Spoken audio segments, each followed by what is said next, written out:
Why do you think that initially, and like as we see even more after what happens to her, why do you think that Charlie is so drawn to Sam, even to the point where finding out like what actually happened to her becomes, paramount in the series to him going forward? So why do you think that initial connection is there, and why? I think in the first episode we kind of get a hint of that answer when he's talking to his therapist. Losing his dad in 9/11 was such a blow to him that he still doesn't like really comprehend. And I think he kind of loses himself and is just wandering. And through Sam, he finds this person who grounds him and gives him meaning. And so when he loses her, it doubles down. And then he needs to take action, because this is something he can solve. This is something he feels like he needs to get done, because otherwise he'll be nothing. And I think for him, this is everything. If he doesn't figure out what happened, his life will end along with hers. Like, he can't live without her. Yeah. And Chase, for you, it's interesting to me that this series has a backdrop of 9/11, but a lot of the, things that the series touches on, I guess, like, society-wise, are things that are still very relevant to this day, 2 decades and change later. So how do you think this series has an impact outside of like, the mystery of what happens to Sam? How do you think this series, is relevant as far as some of the topics that it dives into?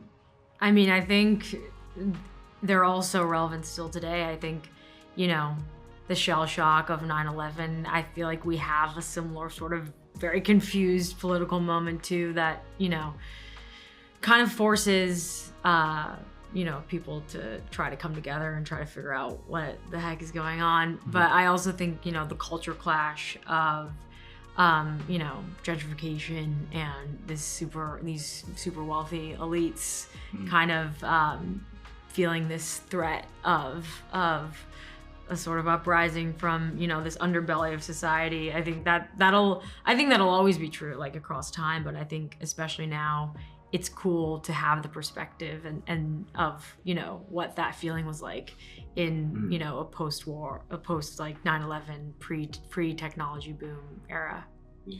Yeah.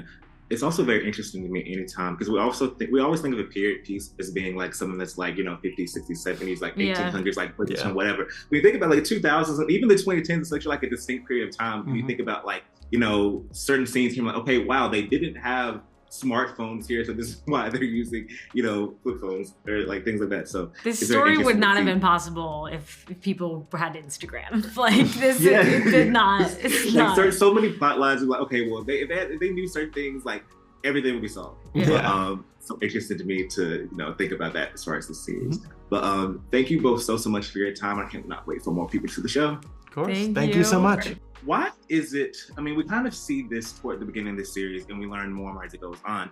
Why do you think that Mercer is so drawn to William?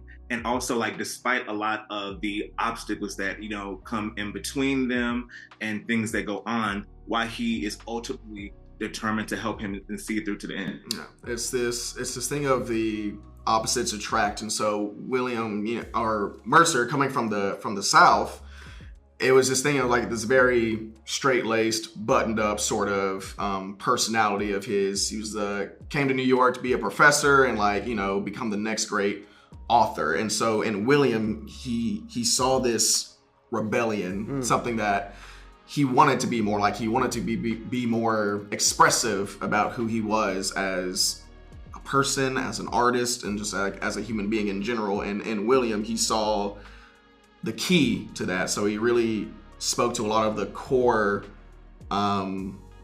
components of what made him up, and this could be something that's better for not only me but for both of us. And so seeing that William was also in a place of pain, hurt, and coming from that, and knowing that maybe if our situations got together, we could be something better. Yeah.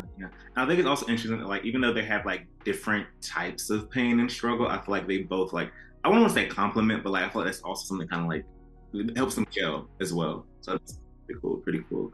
And Nico, for you, it's interesting that this series has a backdrop of 9/11. because a lot of the, I guess, societal issues that the series touches on are still very present, 2 decades later. So what are some themes you think that are resonant in this series, even though it's technically, a 2000s period piece? You go down the list, whether it's race, queer theory, class, socioeconomic status, political divide.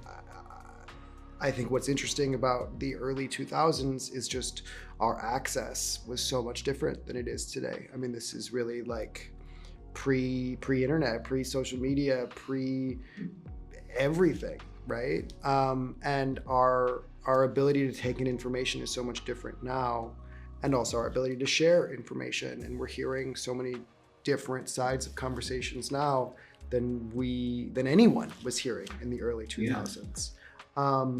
And it was interesting to be able to be cognizant of those conversations that existed in the early 2000s while also honoring the sensitivity around all these issues present day, and kind of figuring out what the balance was and like where you want to drive in the middle. And it's still something that I'm continuing to unpack. And like, as this show comes out, what is it? How does the conversation shift? What is the cultural relevance, you know? Yes, absolutely, absolutely. Well, thank you both so much for your time, and I cannot wait for more people to see the series. Appreciate it. Thank you so much. All right. What do you think is the catalyst that brings Regan and her brother back together? You see in the first episode, they have we don't really see them together. We know they have this sort of tense relationship, but we don't know a lot of the context. Right. And then throughout the season, we learn so much context on why they are the way that they are. But ultimately, why do you think that they return each other's orbit in the series?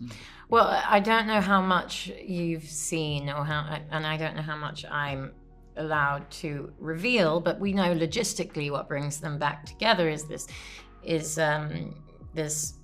I don't even know if I can say, but you can say this will run post premiere, so you can speak to it. I don't know if it's in the first episode even, but how about this? Okay, so I think what brings them together at first is that she has she's just had this found out that her husband's cheated on her. She has she's worried about her father. She she doesn't know the business is falling apart yet, but I think that Regan has made her life so small because she's just tried to take on so much as a mother and a professional, and a partner and a daughter, that she doesn't have any friends. You don't see her have anyone to talk to, right? And I think that's why in that first episode, she's really craving and missing the company of her brother, who is somewhat of a neutral person in her life who could just listen, and also has a commonality because they come from the same family. So, because one of the things that's so exhausting about talking to someone when you're going through something is the explanation about how it all happened. But when it's someone who knows you so well and knows the family and knows the history, you can skip that part. And I think that's why she says to Mercer, "I really need him there this year." Yes, for sure. And actually for you, it's interesting that this series has a backdrop of 9/11 because a lot of the themes, I guess, society-wise that this show touches on are things that are still very relevant today. So what are some themes that you think are resonant in this series, aside from the fact that, the center of this series is this, this attempted murder of sorts that they're trying to solve, but what are some other things that are just so deeply rich thematically in this series? That's a good question. I'm glad that's your question. I think, I think when we start the show, we kind of see these very disparate characters, this kind of very eclectic mix of New York personalities. And slowly over the course of the show, we realize that actually they're all part of one family. And that only comes because of this central tragedy, that there's this central tragedy which sort of has this ripple effect that reveals secrets and lies that have been dividing this family for decades. And ultimately, the family comes together. Whether or not they're happy together or not is another question. But when secrets are broken down, connection can really happen, and then they come together. And I think, a tragedy bringing people together is, so something that matches like the moment. In a post 9/11 world, and a question we have for now as well. Like, we are living through a time of tragedies, and we have sort of constant choices about whether we fight them alone or whether we try to come together. And I think the show speaks to that.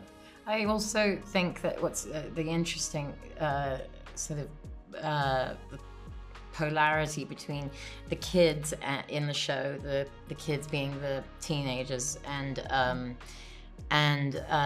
Regan and Keith's lifestyle, is that